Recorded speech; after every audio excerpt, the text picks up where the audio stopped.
John Wallace Baird, b(~rd. 1869–1919, was a Canadian psychologist. He was the 27th president of the American Psychological Association. 1918. He was the first Canadian, and only the second non-American, to hold the office. He was also a founding editor of the Journal of Applied Psychology, and served in subordinate editorial capacities for Psychological Review, American Journal of Psychology, and the Journal of Educational Psychology.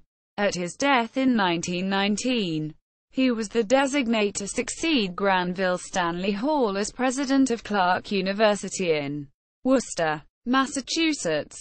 Early life. John W. Baird was born in Motherwell, Ontario, a farming town about 50 kilometers north of the City of London, Ontario. He was the eighth of 12 children. His oldest brother, Andrew Browning Baird, 1855–1940, became a prominent Presbyterian minister in Western Canada, serving as moderator of the church in 1916, and was involved in the creation of the United Church of Canada in the 1925.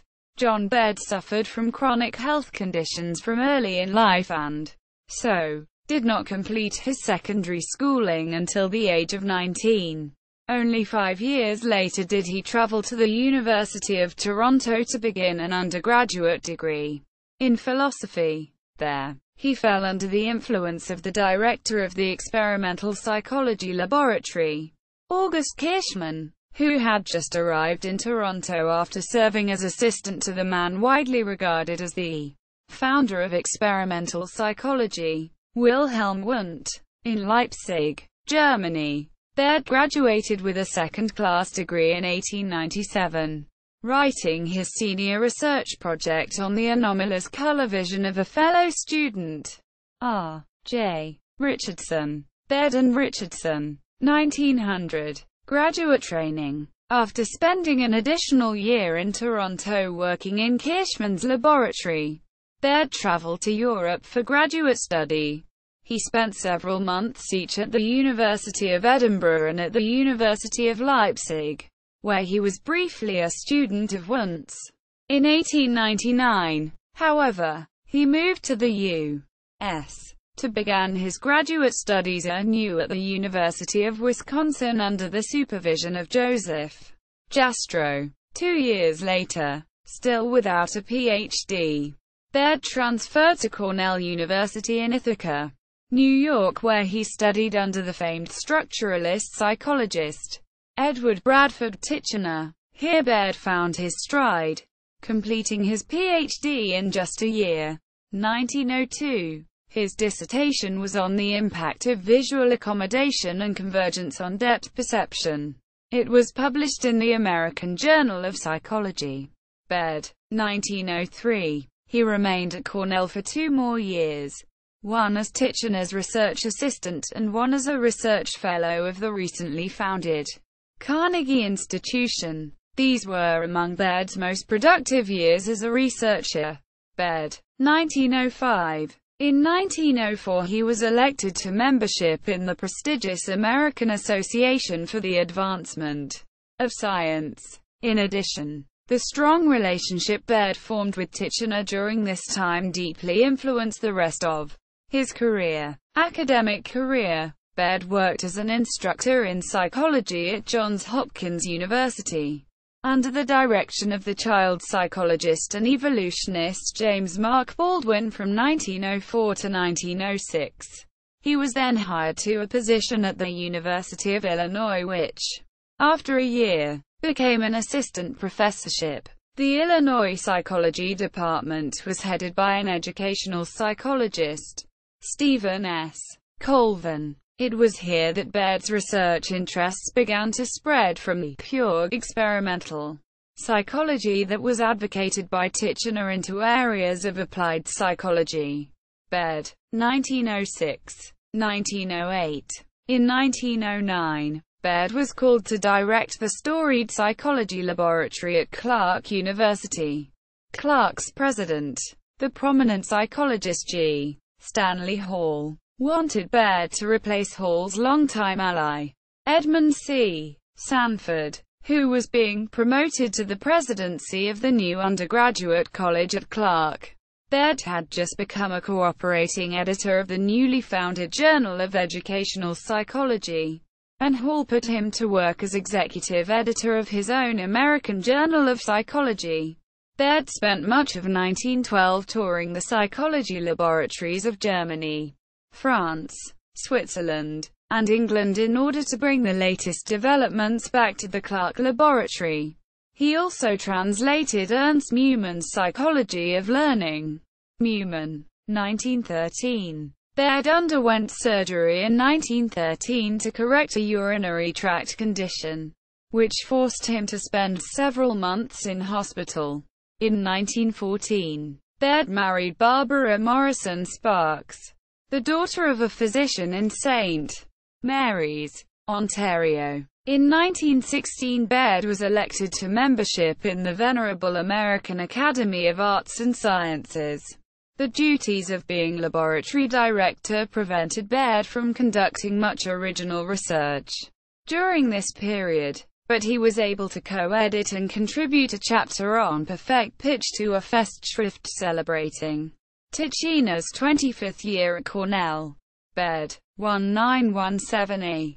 He also contributed a chapter, Baird, 1917b, to another Festschrift in honor of the retirement of Cornell philosophy professor James Edwin Creighton, who had been the founding president of the American Philosophical Association, and was a fellow Canadian. Also in 1917, Hall, Baird, and another Clark professor named Ludwig R. Geisler collectively founded a new periodical, the Journal of Applied Psychology. Baird published an article based on research he had conducted into the optimal type font to be used in telephone books in the first volume. Baird, 1917c. Around 1917, Baird became aware that Hall was grooming him to succeed both Hall and Sanford as president of a newly unified Clark College and Clark University upon the joint retirement in 1920. In 1918, during World War I, Baird was elected president of the American Psychological Association. During his term he was called to Washington, D.C., to serve as vice chair of the National Research Council's Psychological Committee, a position in which he developed a program for the assessment and rehabilitation of injured soldiers returning from the war, illness and death. In November 1918, Baird became seriously ill and entered Johns Hopkins Hospital in nearby Baltimore, Maryland. Although it is not clear what his medical problem was, it may have been a recurrence of the renal condition that had periodically afflicted him since his youth. He underwent 3 surgeries over the next few months. He died of unspecified post-surgical complications on February 2, 1919 at the age of 49. He was buried in St. Mary's, Ontario, near his family home of Motherwell, Ontario. Selected publications. Baird, J. W. 1903. The Influence of Accommodation and Convergence on the Perception of Depth. American Journal of Psychology. 14. 150-200. Baird, J. W. 1905. The Color Sensitivity of the Peripheral Retina. Washington, D.C. Carnegie Institution. Baird, J. W. 1906. The Contraction of the Color Zones in Hysteria and in Neurasthenia. Psychological Bulletin. 3. 249-254. Baird, J. W. 1908. The Problems of Color Blindness. Psychological Bulletin. 5. 9. 294-300. Baird, J. W. 1917a. Memory for Absolute Pitch. In W. B. Pillsbury and J. W. Baird. Studies in Psychology. Ticina Commemorative Volume. pp. 43-78.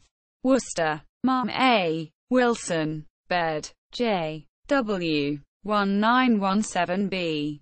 The Role of Intent in Mental Functioning. In G. H. Sabine, ed. Philosophical Essays in Honor of James Edwin Creighton. pp. 307-317.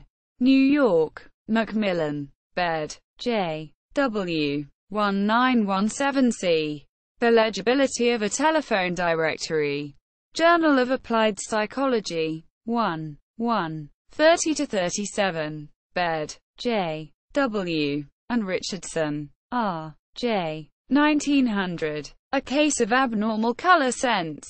Examined with special reference to the space threshold of colors. University of Toronto Studies. Psychological Series. 1. 86-96. Newman, E. 1913. The Psychology of Learning. An Experimental Investigation of the Economy and Technique of Memory. J. W. Baird, Trans. New York, N.Y. Appleton and Company.